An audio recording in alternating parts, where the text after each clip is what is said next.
Coming up on this episode of the Universal Magic Podcast, we're going to give you the rundown on Disney and disabilities. So stay tuned. Here we go.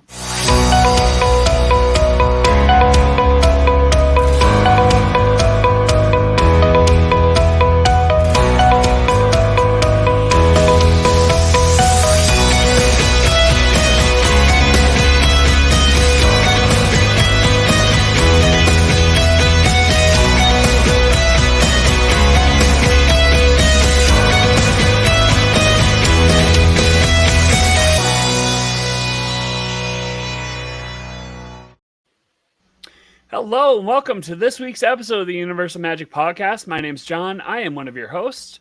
Alyssa could not be here this week, but of course we have, as always, we have, if it'll let me go to the screen I want it to go, we have Jeff. Hey everybody, how's it going, John? Yes, and we're fortunate to have a very special guest. He's one of our Moments of Magic travel agents. It's Jesse. Hey guys, nice to be with you. Yeah, so this is going to be a good week. Of course, I don't have the layout quite the way I want it, but that's okay. So we're going to chat with Jesse about Disney and disabilities, because it's something that I think a lot of people don't understand. They go into it, and there's a lot of I don't want to say misinformation, but a lot of misunderstood information about how Disney handles disabilities. They do an awesome job. Sure. So like I said, Alyssa couldn't be here with us tonight, but you can't always be there. So anyway, a little bit of Disney news. The $115,000 Adventures by Disney came up for sale again. And as I like to call it, the Jeffrey Armbruster did that. Nice. Way to bring that on me. So, I mean, and I had it up earlier, but I mean, the $115,000 for what, a 2-week excursion? Yeah, it's funny. It's funny you bring it up, John, because I actually have it saved as a tab on my iPhone, because I stare at it every once in a while. I would love to be able to do something like that. It just looks so gnarly, so fun. I think it's going to be the creme de la creme that's on that thing. They probably do one tour a year. I would imagine they're not doing it, selling out. And it sold out before it even went on sale last time. It's crazy, right? So like everyone, screams from the rooftops about how Disney is, catering to, Disney's all about the money. I mean, clearly this product is in demand. I mean, Adventures by Disney speaks for itself. By the way, I did show Leslie that and she chuckled.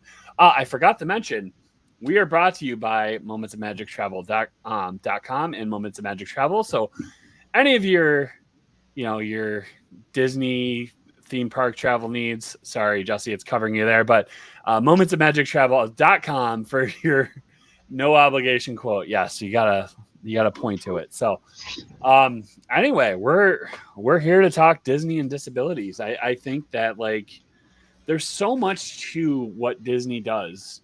And let's face it, for all the things that people crow about Disney doing wrong, they get the disability part right. So where do we even begin? And I think Jeff and I talked about how we're going to let you just talk about your experiences, Jesse, and it's going to be kind of an experience-based show. Because honestly, that's the best part about it is. Let's start with the definition. What does DAS stand for, Jesse? Disability Access Services. So Disney, and actually I'll just back up and just say, I've got some friends who travel to Disney either exclusively or primarily because of the way that Disney gives them access, helps those people, helps some of these clients and friends and stuff have access to what they're providing at the parks. So we see a lot of scooters at the parks, and we take care as travel professionals, of course, we'll take care of reserving those reservations for clients if they need them. But that's something you see a lot of, and it's something really simple that a lot of people just won't travel because a lot of places don't have the sort of infrastructure for that kind of really basic accessibility need, right? Getting onto a scooter, getting into a chair, so that those folks can get around and enjoy their vacation. Yep. And there's a lot of misconceptions about what DAS is and it isn't. And I think it's, as part of our responsibility here, we should dispel some of those things. I like you, Jesse, I have a lot of families that travel that need that. And I've actually been with a couple families in the parks that have DAS, and we were able to be fifth and sixth person, because it allows up to 6 people, 5 plus 1. So we've been that fifth and sixth person. So I've gotten to see how it works. And, there's a lot of people who like to call that a fast pass for people with disabilities. And that annoys me because, anybody who knows and has to use that would give anything to be, in the sec of people that don't need it. You know what I mean? It's not that. It is a special accommodation for people to be able to enjoy the parks as much as, the people who don't have it. So I just want to make sure that that's out there, that it's not a fast pass. You're not getting to the front of the line. You still have to wait your designated time and come back at a designated time that just puts you in a little bit quicker line. You don't just get there and get in a fast pass line. They tell you when to come back. So that's exactly it. So I don't know if you want to add anything to that, but that's just, I wanted to get that out there because it annoys me when people are misinterpreting what it really is and what it's for. Yeah, it's all about giving folks who otherwise probably wouldn't have access to certain aspects. So I'm going to speak specifically to how my experience with friends and clients who are deaf and hard of hearing, that particular kind of side, and then I can speak a little bit to some of the other kind of aspects of DAS as I understand it. But it really just turns the wonderful world of Walt Disney World and other Disney parks, just gives those people the same accessibility. And in a lot of cases, it allows for them to go on vacation when otherwise they wouldn't. There's so many places that are restrictive or just refuse to give access despite having a legal obligation to do so. There's so many places that just don't allow folks who have certain disabilities, and so it's this great opportunity for folks to have the same experience as everybody else, that there are, for the DAS especially, I think there are a lot of, kids who are on the spectrum, for example, who will get a DAS pass for the family. And those kids maybe aren't able to travel anywhere else because of the way that they sort of interface with normal societal basic kinds of things I should say that neurotypical people take as normal, right? So the neurotypical kind of experience versus the neuroatypical experience for kids and adults who are on the spectrum. So it's a great tool that allows people to enjoy their vacation. Go ahead. I definitely think that, in terms of, you're right, Jeff, it does get a bad rap, and it does, it's seen as an easy way for people to get through the parks faster. It's not. In fact, you talked about the wait time. I mean, let's talk about it. If you get a DAS return time, it's typically 10 minutes minus whatever the, designated wait time. So if you have a 60-minute wait time, they tell you to return in 50 minutes. And the only reason they're doing it, and the only reason, John, that they say that is because they shave off 10 minutes is because they figure you're going to have about a 10-minute wait in that short fast pass line or lightning lane. So it's the people who use DAS are still waiting the same amount of time that somebody else who had a lightning lane / fast pass or a standby line, in a lot of cases are going to wait. They are given a time, like you just said. If the line says, come back, or you have an hour wait and it's noon, they're generally given a time to come back around 1 p.m. So that wait time is still being held by that person. They're just doing it maybe, sitting off to the side away from the sensory that might make them DAS eligible, and they come back and they have a short little line that they have to wait. So that's the misconception. These people are still waiting their time. So maybe we could just, for folks maybe who don't understand or know what the DAS is, talk a little bit about maybe the sort of planning side of it. That probably makes sense, right? Yep. Yeah. I can jump in. Jump in, Jesse. Go for it. it. This is you, brother. Like it's honestly like this is the great thing about working for Moments of Magic Travel. We have over 100 agents with different levels of expertise, and it's fun from a podcast perspective to pull from all this different knowledge base that we have. And I think honestly, like when I think about that, like I have, firsthand knowledge of DAS, and I think, because one, I utilize it, and we'll talk about we don't necessarily want to talk about our reasons why, but we talk about why what it's there for. Sure. And I think that like, again, we talked about it. It gets a bad rap because people see it as an easy way out, but it's not. It's honestly a way to manage the parks and the crowds, and that's what it's there for. Yeah. And Jesse, you just touched on a point that's important. The planning of it.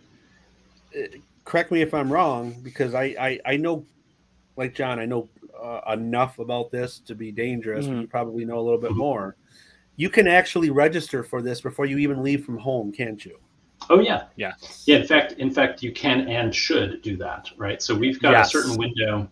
Let me maybe sort of talk about DAS, the 30,000 foot view, and then we'll kind of bring it down a little bit. So DAS is Disability Access Services, and there are lots of accommodations that Disney will actually give for folks with different disabilities.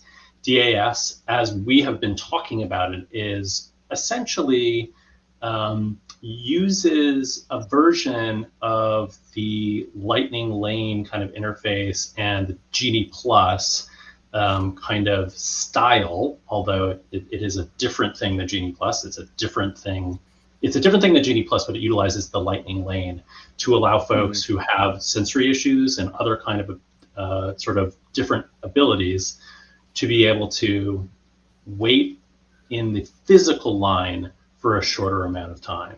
So especially for neurotypical folks who are on the spectrum, for example, there are a lot of like audio and visual stimuli that will overwhelm those individuals. And so waiting in a line for an hour, 2 hours, or 3 hours, basically a parent of, an 8-year-old who has a stimulus, gets overstimulated really easily, for example, they're just not going to go. They're just not going to go. If we're looking at a 2-hour line or a 3-hour line to go and just enjoy some of the most basic things, we're used to waiting in lines at Disney, but this is the kind of thing. What it is, it's a virtual line. So the software looks at the wait time and says, come back at this time. There's a shorter amount of time in the physical line, but they just create a virtual queue. Essentially, the way that we've been using virtual queues for some of these newer rides, like Tron or Guardians of the Galaxy, everybody uses that virtual queue. Essentially, what they're doing with the DAS pass is to shorten that physical line, create virtual lines for those folks who have the Disability Access Services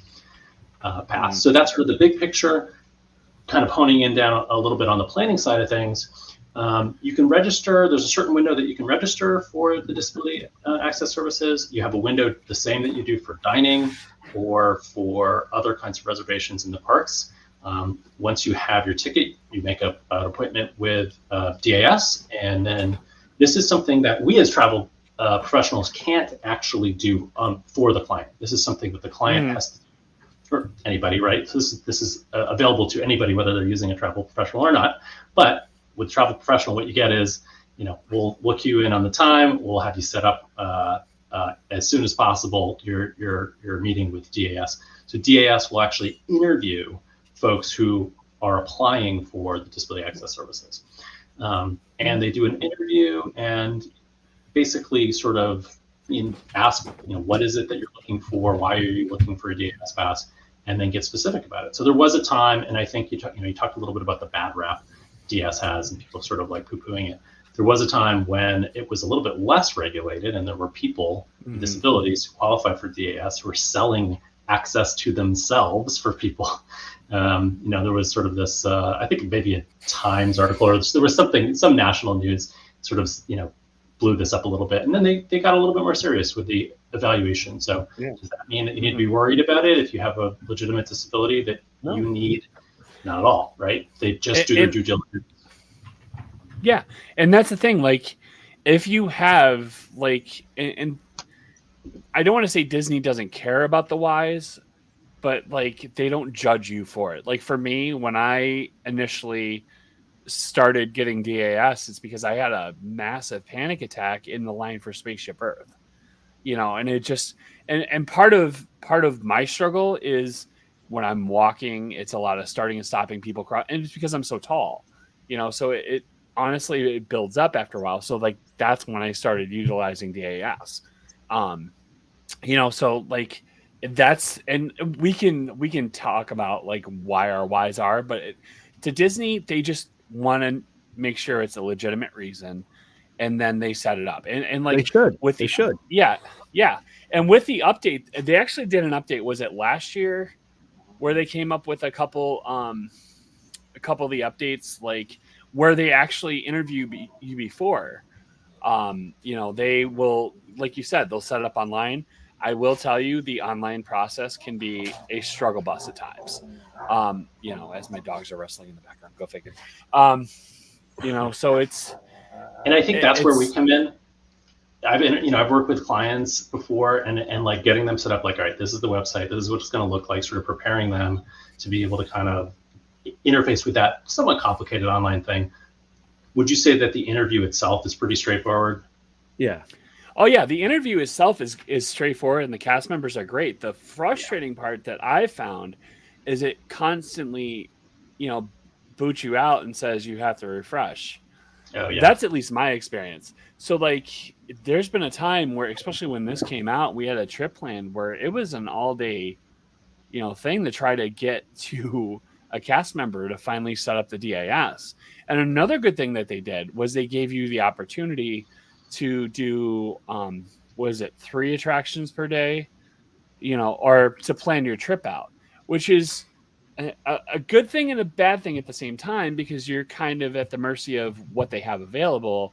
And if you just want to go on a whim, and do your park day, again, we've talked about it, ad nauseum on the show, just talking about like how it's kind of like taking the spontaneity out of it. So like a lot of times we'll have stuff planned. It's like, I don't want to venture to that side of the park.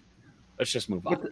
But there are those people, John, that either want that impromptu trip. They don't, 30 days out, want to do this pre-planning and the interview online. And then there's also people who are technologically, deficient, and they don't know how to do this stuff. So I want to reiterate, and Jesse, correct me if I'm wrong, if you don't want to do the interview online, you can actually wait till you get to the park, go to guest services, and talk with somebody there right there live too. That hasn't went away. Sure. Right? Absolutely. Yeah. So and I'm glad it hasn't. Yeah. Yeah. And Jesse said something else that I think is super important when he was giving his description of the disability services that I wanted to clarify and even go a little bit deeper in, to give people an idea that this system is not just about skipping the line, and it's not, for the people that don't deserve it per se. But, you talked about a kid with sensory issues who can't stand in a line.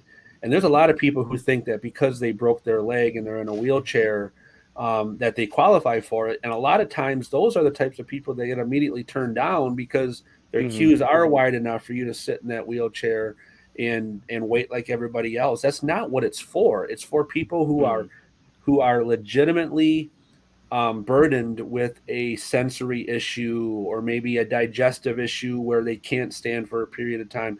It's for people who can't wait in line. It's not for people who have a broken leg or a broken arm or are wheelchair bound. That's the number one group that usually gets turned down because they are, handicapped accessible in the lines per se. And that's just a misconception that I think is out there. It's really for people who cannot physically wait in a line. Disney does the best lines in the world. They've figured out how to get people to, to maybe not necessarily enjoy themselves in line, but their lines are certainly, they figured out some stuff with that. So yeah, that's a good point. Yeah, and awesome. We've talked about it like on this show before. Like I have a huge trip planned with my nephew with autism, and like this is going to be perfect for him because it gives him the opportunity to kind of just chill out between a ride, because it's going to be sensory overload. And like I've already like told my sister, this is what's going to happen.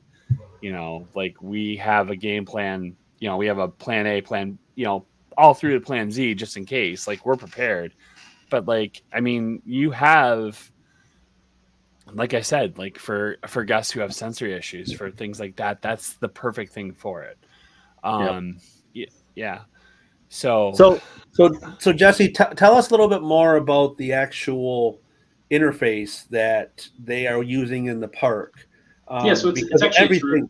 everything at Disney has went to the phone now, right? Sure. And the old DAS used to use a card, and now the new Yep. DAS is using the app like everybody else. Tell us about that interface. Exactly. Yeah, and the it's basically Genie Plus. So it's Genie Plus Plus. There's just another kind of like tab for it. It works not exactly the same. There are slight differences, but if you've used Genie Plus to grab a lightning lane, if you've had Genie Plus for the day, it's going to be essentially the same. And as a travel professional, I've recommended that guests get both because they aren't exactly the same. If riding as many rides, if you're on the kind of day that you're trying to get on as many rides as you can, because of the way that they queue. So with Genie Plus, you have lightning lanes that are available starting in the morning, and you can make your first reservation, and then you have 2 hours from that first reservation, or whenever you actually queue in to whatever that first reservation is, right? So you can stack these lightning lanes using the Genie Plus system, and there's all the bloggers have kind of figured out these different strategies for using Genie Plus. Disability access services, similar, but again, thinking about accessibility and thinking about the ease of the day for folks that really need to have that kind of access. It's a little bit less of a game. There's a little bit less of the waiting that goes on in terms of when you can make your next reservation, and then in terms of the way that I believe, and this is just based on my experience looking at the two side by side, that occasionally the disability access services will prioritize, or the DAS system will prioritize folks to have access to virtual wait time over the Genie Plus, and sometimes it's Genie Plus is over the DAS system. So it's really, they're using different algorithms, as far as I can tell, on their side of it to try to manage the lines and kind of provide access for as many folks to enjoy the attractions as possible. Yeah. So it's the same thing in terms of the interface. If you do Genie Plus, it's going to be the same thing. And you mentioned that people with Genie Plus are stacking sometimes the 2 hour rule. They stack some rides. With DAS, at least from what I visually saw of it, it's not a game like that. You are allowed one ride, and essentially when you go through the first, possibly second place where you tap your band, then you can go in and pick your next disability ride. But it doesn't allow you every couple hours to stack, because that's not what that system is about. It's just about giving the people the access. And for those that aren't real familiar with the My Disney experience, after you register and are considered DAS qualified, there's basically, for those that hit the 3 hash marks in the bottom right corner, you got the page full of boxes. There'll be a new box for you that says disability access, and that's where you're going to access all your rides and pick some return times. So, and I'm actually not sure. Oh, go ahead, Jeff. Sorry. I was going to say it's just from what I understand from people, it's a lot more manageable for people with disabilities to be able to get in there and do it on themselves on the app versus having to visiting each ride with the old system where you had that card and had to have time come back. It does save some walking and some steps, which is I remember initially I used to have to, before they made this update, which this update, it was honestly monumental, because then you can, instead of truxing across the park, you were able to actually make the reservation online. But Alyssa, who couldn't be here tonight, did give us like kind of an example of what her day, and I'm not sure how this is going to work, so we'll give it a go. But like, let's see, of course it doesn't go quite the way I want. that's But good. like these, yeah, this works out. So this is pretty much what it looks like. I mean, she went ahead and made her advanced selections, and I mean, as you can see, I mean, I feel like I'm telestrating here like football, but like I mean, this is pretty much what it looks like. And if you like, I mean, and the nice thing is they give you half-hour windows compared to like Genie Plus, which is 1 hour windows. So it's kind of like It looks like there is a 1 hour. It's saying oh yeah, 6 to I'm 7 totally or not 7:30 seeing to that. 8:30. Sorry. Yeah. Yeah. So Yeah. my bad. And I will say that with the DAS planning, with Genie Plus, you have your window, and then if you show up outside of that window or after that window, it's not really a problem, right? You can sort of show up after, depending on the ride. We've been seeing with Tron that window is much more restrictive. Yeah. But for most of the rides, they'll, it's outside your window. If it's after that, they'll let you on and say no problem. With DAS, it's you have to either cancel the reservation or tap into the reservation to get the next one. Yep. Other than those pre-planned, I believe it's 2 per day. Pre-planned, or you get a reservation ahead of time. In the park, day of, you're going through. It's one at a time. You can't sort of get outside that window and make another reservation like you would for Genie Plus. Mm-hmm. Is that right? Yep, that's right. That's a very good point to make. So it's just a little bit different. It operates very similarly. It's all in the app. It's going to be the same line. There's not a separate line. So it's the Lightning Lane line. There's no kind of special backstage access or anything like that. And the software does have a separate section for DAS, but it's very similar to Genie Plus.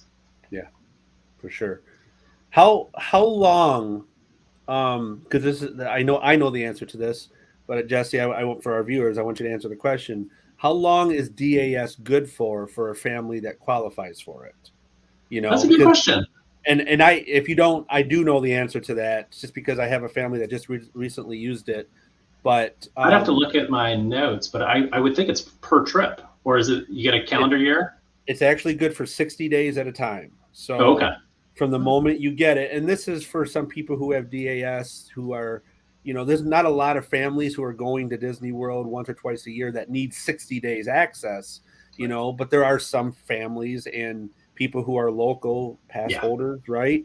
That 60 days basically means that they don't have to be re-interviewed or re-upped by the guest services team, refreshed, if you want to call it that, for their new window. So that's another way that it helps the abuse of it too, because a DAS qualification can be temporary too, versus a permanent thing. So that's the way they can weed out, people who are abusers, such per se, in that. So it is good for 60 days at a time, just for our viewers that are watching. So it's good info. And I will say, because we like to do pro tips on this show, because we are pros. We mentioned it kind of in hindsight, but like one of the things to do as soon as you tap that second, what is it? What are they called now? They're not like fast pass, like marker. Yeah, the tap point. We'll just call it tap points. You can immediately make your other selection. So I mean, that's a way to kind of cut down. I mean, you're still going to end up waiting the time, but I mean, but it is a pro tip. Yeah, it is a pro tip nonetheless. So it is a pro tip. And the reason it's a pro tip, there are some rides that only have one touch point, and there's some rides that have two. And so actually asking at the beginning if there's a second one. Yep. We had something happen on my last trip. Now I'm trying to remember what it was. I think we were splitting up. So the guest who has DAS, if you split up, the DAS goes with the guest that has the disability, obviously. Yes. And so it's not something that the group can take advantage of separately. Right. So we ended up splitting up, and absolutely, we ended up splitting up. But I think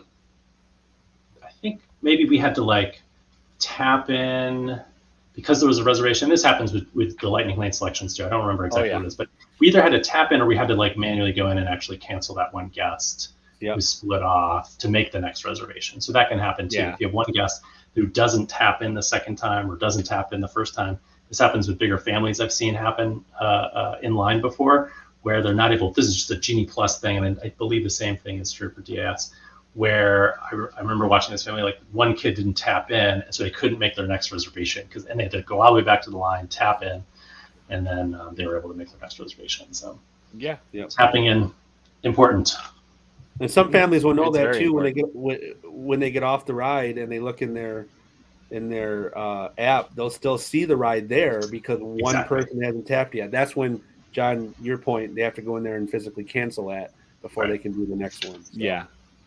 And we kind of like talked about DAS a lot, but let's touch on some of the other things that Disney does phenomenally well. I froze. What happened? Your audio's still there. Yeah, we can hear you. All right. Well, Chapek. Anyway, I blame him for everything. It's the running joke on the show. But talking about what Disney does as far as like hearing impaired, like, you know, they do a spectacular job with everything in terms of disabilities. It truly is an inclusive environment. Totally. So yeah, I'll talk a little bit about, you know, my first thing is the hotels, right? So the resorts have accessible rooms, and there's different actually rooms designed for different disabilities. So each resort has a select number of rooms that have for folks who are deaf and hard of hearing. And I'll just make a quick note about language that generally hearing impaired is not the most sort of positive and inclusive language. That's something that I learned. Despite widespread use, hearing impaired, there's nothing deaf and hard of hearing folks generally.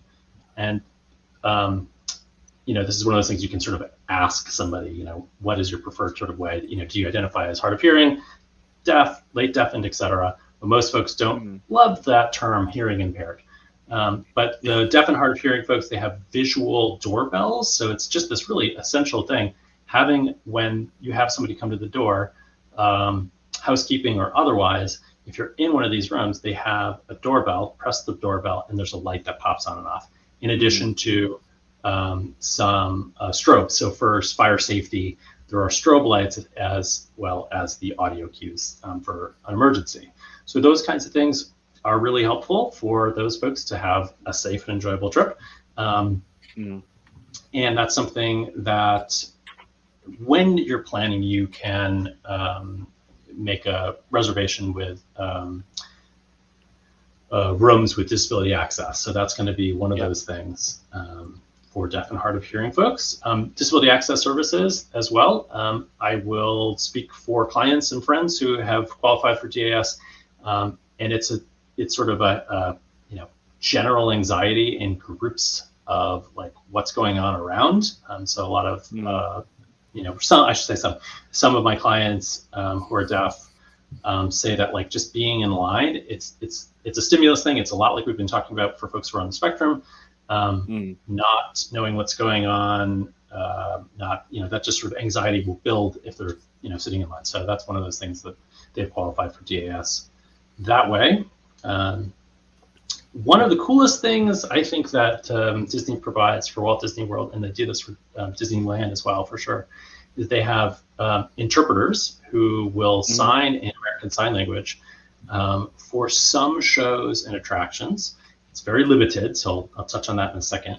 And then devices. They have, each park will have a device that you can go to guest services in the morning, and it will actually use your location to automatically, and this is like very precise location, automatically queue up on a little, like, it's kind of like an iPad, smaller kind of tablet, the text. So for Pirates of the Caribbean, for example, we're in the boat and we've got the device and it knows exactly where you are in the ride, and it will queue up who is saying what. So it's a caption device, and it's a closed caption device, essentially. People's mileage varies. I've heard mixed reviews in terms of how that device actually is, you know, whether or not it's an enjoyable experience. You know, think about looking at your phone to try to appreciate Pirates of the Caribbean. I can't even, you know, appreciate all of the amazing animatronics on Pirates. Every time I go, I'm always like, I'm looking for something new. There's so many visual things there. And so, most of my clients have said, it was a little bit of a distraction from the visual experience. And there's so much visual storytelling that's going on there that they said, you don't really need it. It wasn't adding to the experience. But for folks who want it, it's there, and they're building on that all the time. They're making the sort of technology better, more specific to the location, and then bringing up kind of, more cues, I would say. So like the song is sort of there, the singing is there, as well as what the animatronics are saying. And it's kind of, I think, I forget if it points or describes it. It might point, boat left, Captain Jack Sparrow is saying this kind of thing. It's really wild. So that's that's awesome though, that Disney is still at least pioneering or trying different things. Absolutely, yeah. It's gonna have everything's gonna have a mixed review to some people, and I agree. Sometimes maybe just looking at the things you can get the gist of what's going on versus looking at a screen. But kudos to Disney for giving that a shot. The animatronics are everywhere in that ride. That is sensory overload. You never know though. You could have been that lucky ride in Disneyland where actually the real Jack Sparrow was on. That I don't know if you guys ever saw that YouTube video. Yeah. It was so cool. Yeah. But so those devices are great. For even doing it. It's really small, like I'm always kind of worried about, like, I don't really want to add more weight to my bag, especially in the summertime when it's, a million degrees. It's relatively small, it's like I'd say a phablet, right? It's not an iPad size. It's bigger than a phone. It's sort of one of those bigger phone tablet size, probably about maybe 6-ish inches. It's about that big. You like go an iPad mini? It's even smaller than that. Yeah, it's even smaller than that. And it's in a rugged case, so you don't really have to worry about it. You just throw it in the bag. If you want it, you pull it out. You don't have to press anything. You don't have to select the ride that you're on. It knows where you are, and it's just queuing up that text. So as soon as you pull it out, it's going to be giving you, if there are captions available, it's going to be giving you the captions for that attraction. Yeah. I will say, my experience in traveling with my deaf friends, that there are so many, cast members are trained to work with people from all over the world. On any given day, how many languages do you guys think there are spoken at Walt Disney World? I don't know. This is just sort of like hundreds, It's you have to get Taylor on that. Text Taylor and find out. It's amazing how many people from around the world come to these places who don't actually speak English. And there are folks, cast members will have, if they speak a second language, they'll actually have it here, typically on their cast member name badge. But that's not going to be everybody. Cast members are trained to work with people from all over the world who speak all kinds of different languages. And for the most part, my deaf and hard of hearing friends and clients who have gone to Disney World say one of the reasons that they keep coming back, or one of the reasons that they had such a good experience, was because cast members understand some real basic ways of communicating with them, using written language, gesturing, not trying to talk loud or like shout or anything like that. It's like no amount of shouting is gonna, for some of my deaf friends, no amount of shouting is gonna help at all. And just kind of interacting and trying to communicate, doing their best, because they do that all the time with people who don't speak English, whether they understand English, or don't understand, don't speak English. That's many, many guests in the park every day. So cast members are really great about.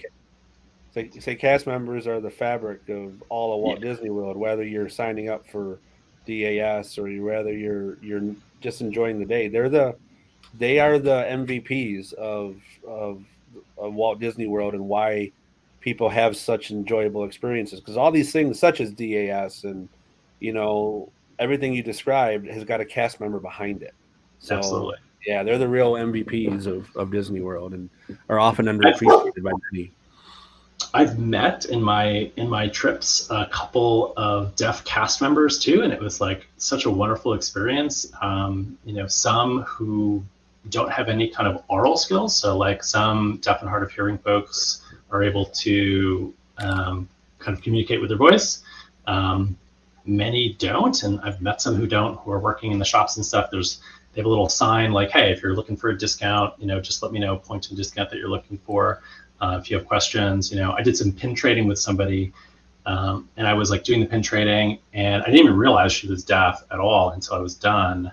I saw the sign and I was like, oh, I started signing with her. And like, we just had this great communication and great connection. I went back and saw her the next day, and she was like really kind. She was working over in, one of the shops near Space Mountain. And it was cool, like talking to her about her experience working for Disney. And I heard, and I have no idea if this is true or not, I heard that Disney employs more deaf and hard of hearing folks than anywhere else. They're the largest sort of employer.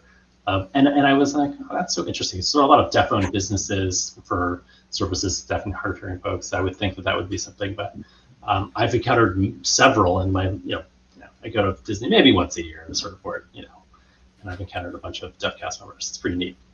Awesome. Yeah.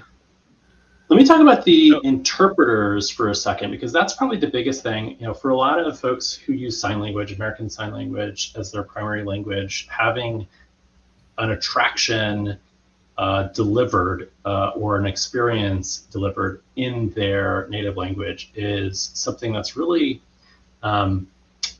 empowering, or I think the thing that my clients and friends have said is like they felt seen, especially parents of deaf kids, right? So I have one client I'm thinking in particular who just said like that was one of the first times outside of a school environment where that student, where that kid is, in a deaf school, they're signing at school. It was one of the first experiences where interfacing with the bigger world, that they were able to kind of see that and experience that in sign language. It was such a huge thing. They have fairly limited interpreting availability. So it's the shows. And it's only on certain days at certain parks. So think about Animal Kingdom's going to have the Lion King show. The Magic Kingdom's going to have a little bit more because of what they've got. The now I'm forgetting the name of it. What's the show on by the castle? And there's a couple of during the day. They're singing and dancing. Oh man. Yeah.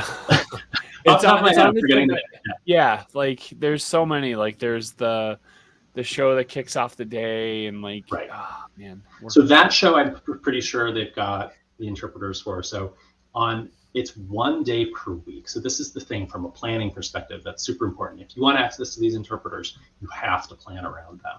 And they have the schedule. So they have a schedule. You can just look it up online so you can sort of see which days. It's something we as planners, we've got that bookmarked. I've got that bookmarked. I'm looking at it for sure. And then there's an email address actually that just goes to just for the ASL interpreting. So I'll share that email address in a second. But the other shows, one of the coolest ones is the Laugh Floor, because that's improv. Oh yeah. That's really cool to have the interpreters at that show. For the like Lion King or some of these other scripted shows, those interpreters are going to be there. They're going to interpret what's being said or sung. And that's a great way to sort of have access for those folks who want that interpretation rather than just experiencing visuals.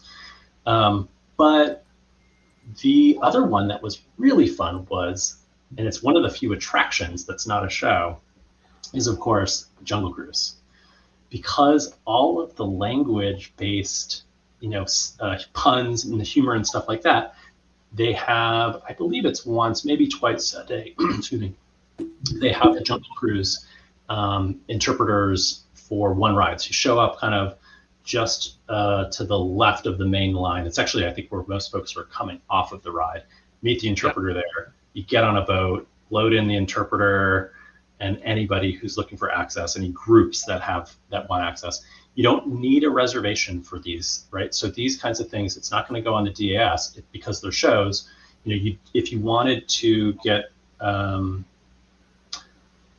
No, you don't need to make a reservation for the shows because there's special seating for folks to have a good view of the interpreters. So, Jungle Cruise was really fun, and it's something that like the interpreters kind of trip over themselves because so much of the humor is sort of English based and pun based, and they're sort of interpreting what's being said and then explaining why it's funny sometimes.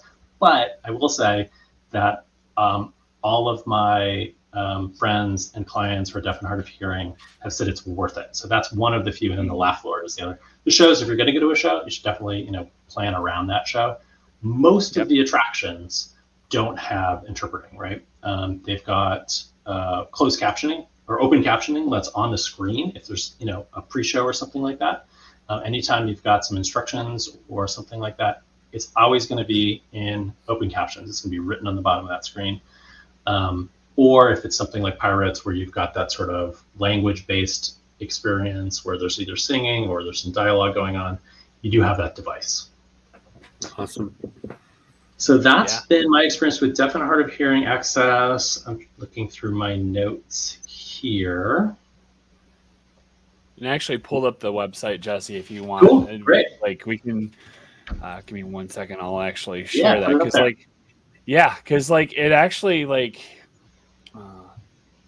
it actually tells you what websites are available or what parks are available. So this is going to be fun trying to figure out.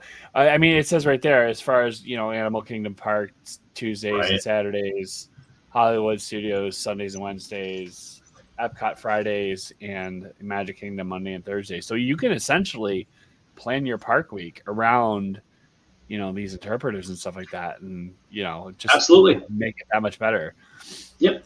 And so that email address right there, WDPR Sign Language Services at Disney.com.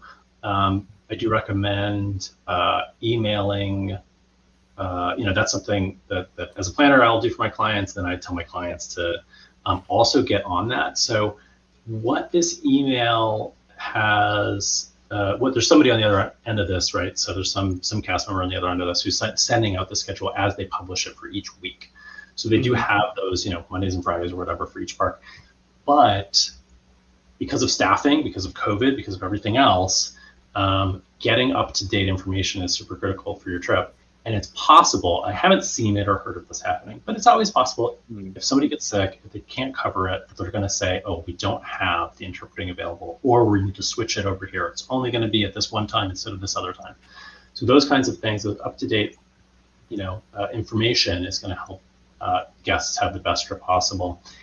And they will keep you on. So if you email and say, hey, I'm traveling from this date to this date, they will actually update you with any updates that happen during your stay.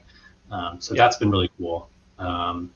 They've been really responsive. I emailed today, just like an hour ago, and I was like, I wonder, let's see how responsive this is. And it was about 20 minutes. I got the email like, here's the schedule for the next 2 weeks. So that's a really cool thing. There are cast members actually too. I'm thinking of. There's been a couple viral videos of cast members, princesses, and other cast members who actually know some sign language and have interfaced with guests. And Disney parks have actually posted some cool things like that. And I did my best on my last trip with my deaf friends to ask about that. Like, hey, we saw that so and so knows some sign language. Do you know when that princess who knows sign language is going to be there? And there's no way to. They would never reveal like a cast member's schedule. So sometimes you get lucky with that kind of thing. But I will say there is one cast member at Magic Kingdom. So this is another one that went viral, where if you go to guest services at Magic Kingdom, there's a guy named Walter.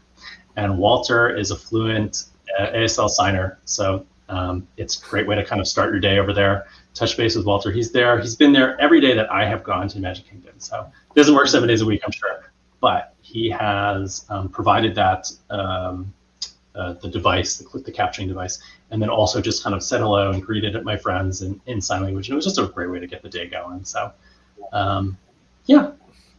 we keep on. We keep on like hitting this point, but like Disney is about customer service, and they bring such a high level of service to that, people with visual disabilities and audio, the difficulties and stuff like that. So like, it's one thing that they really do well.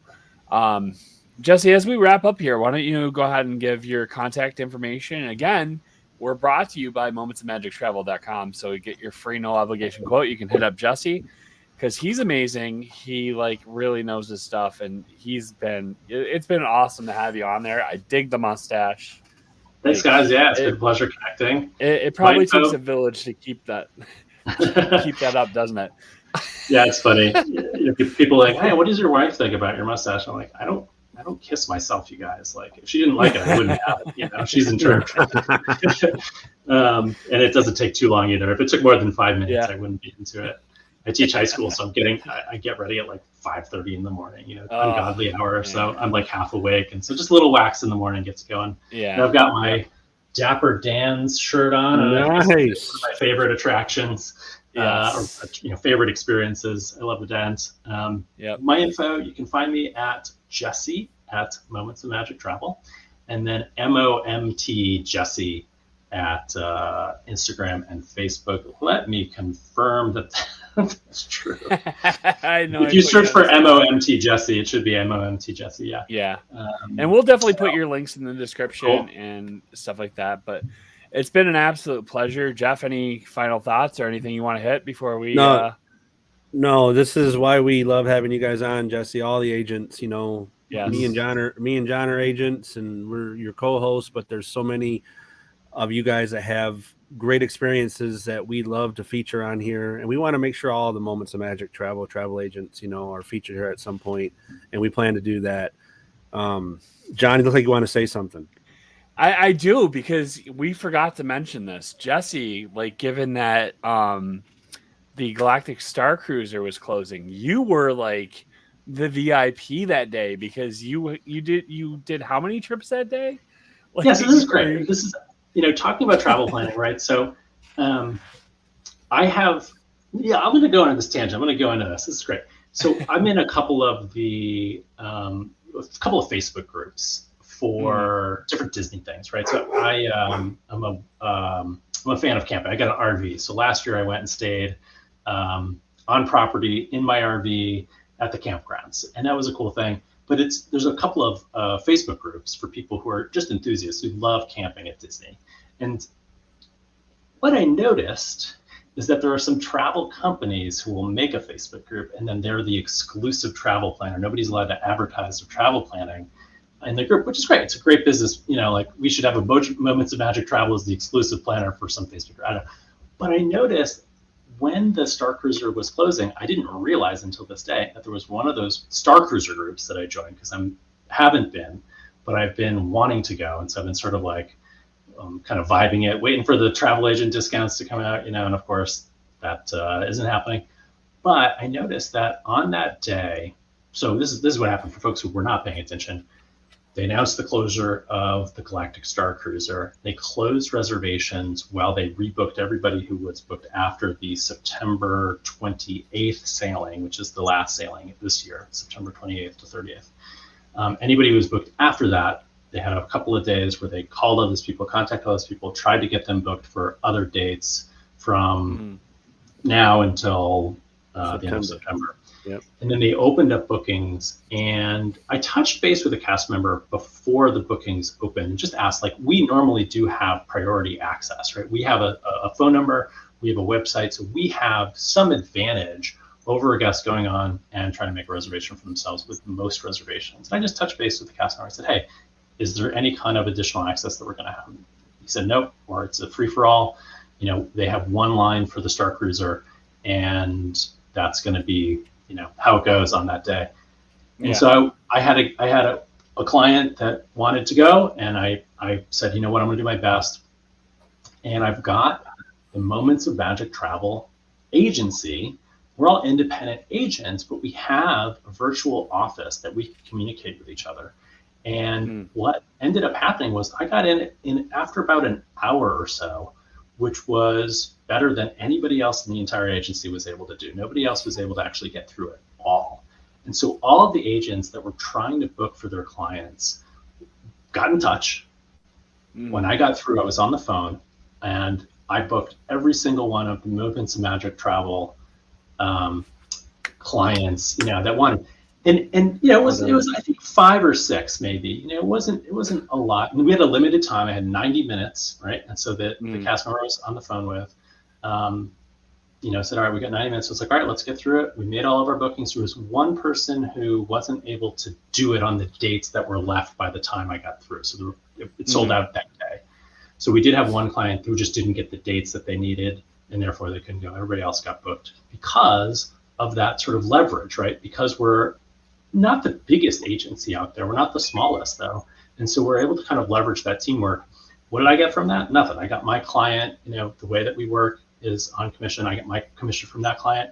Every other agent that I helped out, they're going to get their commission, but it's something that we do for each other because of the team that we are, that kind of thing. And, does it happen often that we don't have the ability to connect with Disney? Most of the time we're doing all right.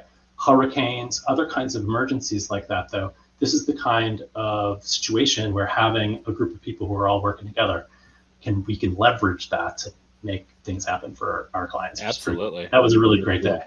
Yeah. That's awesome. That's awesome. Bravo. Yeah, of course. So that's a perfect segue to just get your free no obligation quote at momentsmanagetravel.com. So as we wrap up, Jesse, thank you. You've been absolutely spectacular. We can't wait to have you back on because can't wait.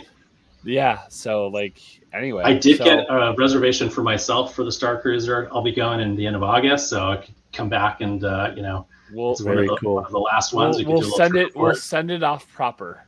Yeah, because I try to convince my wife to let me go, but parting with a lot of money is just no. I'm more interested to see, I'm just so interested to see what's going to be done with that space after. I mean, I don't see Disney just shutting and tearing it down. I mean, they can't. Turn it into they have so much technology in that. A meet and greet, for the characters. I don't know, but something should be done. I think they've already announced from the business side of things that they're writing it off. And somebody was talking to me, made a good point. Look at the places that they did leave abandoned for so long that are still abandoned. It's many, many years, decades later. Was it Pleasure Island, right? They just let it go. Yeah. And because it's not a part of the parks, they can. Nobody's. Because it's sort of where it's located and stuff. Yeah. They can let it go. They can. And that's going to just be the write off. They let the whole thing go. That's my prediction. But you're probably right. You're probably right. And for those that are wondering why they just didn't lower the price and allow more people access to it, I don't know that they physically or financially could lower the price. It costs so much to do a voyage. They had to get a certain amount, Yeah, they made a bet and it didn't pay off. But I will say, I actually may not go. I made the reservation. This is the best thing about a Disney vacation is that you can make the reservation, and if you're not sure, but maybe you want to keep that option of going to Disney in some capacity, I can get a full refund up until the end of July. So I've got a couple months to kind of look at the finances, make some plans with my spouse, and try to figure out okay, do we bring some more friends in, or are we just going to let it go? That kind of thing. So it's a great way to plan a trip if you can't commit, right? That's one of the best things about a Disney vacation. I feel like if you have trouble committing, or if you're really busy, you have a work schedule that's going to take you away at any moment, or if within a the 30 days, whatever, outside of that 30-day window. I don't know. I think that's awesome, right? It costs $200 for the Star Cruiser. Was a little bit more. They asked for 20%, so it's similar to the cruise lines in that regard. There's a percentage that gets put down rather than the $200 for a Walt Disney World trip. But it's that flexibility where I can now go, all right, let's look at the finances. Let's look at what kind of jobs we got going on this summer, and then maybe we'll be able to make it happen. So absolutely. So. Well, as always, Jesse, thank you. And Jeff, right, I never get the send off right. So for Jesse, for Jeff, I'm John. We'll see you next time. Have a great night. Take care, guys. For a week. Bye, everybody.